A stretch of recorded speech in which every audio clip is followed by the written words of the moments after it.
ఈరోజు జాన్వరి 17 అంటే కేవలం మరో రోజు కాదు మావా. ఇది ఆధ్యాత్మికత, జ్ఞానం, సాహసం, సంస్కృతి అన్నీ కలిసి వచ్చే రోజు.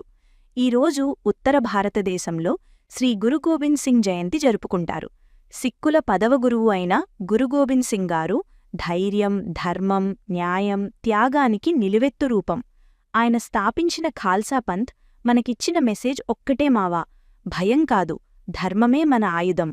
అందుకే ఈరోజు నార్త్ ఇండియాలోని గురుద్వారాల్లో ప్రత్యేక ప్రార్థనలు, సేవా కార్యక్రమాలు జరుగుతాయి. ఇక దక్షిణ భారతదేశంలో, ముఖ్యంగా తమిళనాడులో ఈరోజు తిరువళ్ళువర్ డే.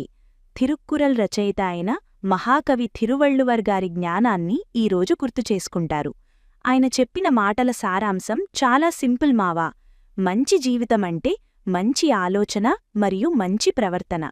ఈరోజు తమిళనాడులో సాహిత్య కార్యక్రమాలు, సాంస్కృతిక వేడుకలు, కవితావాచకాలు జరుగుతాయి.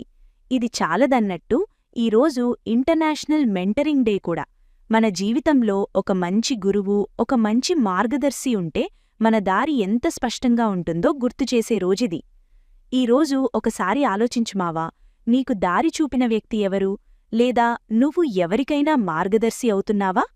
ఈరోజు నీకొక చిన్న మెసేజ్ మావా, నువ్వు బలంగా నిలబడాలంటే గురు గోబింద్ సింగ్లా ధైర్యముండాలి, తిరువళ్ళవర్లా జ్ఞానముండాలి, మరియు ఒక మంచి మెంటర్లా దారిచూపే మనసుండాలి.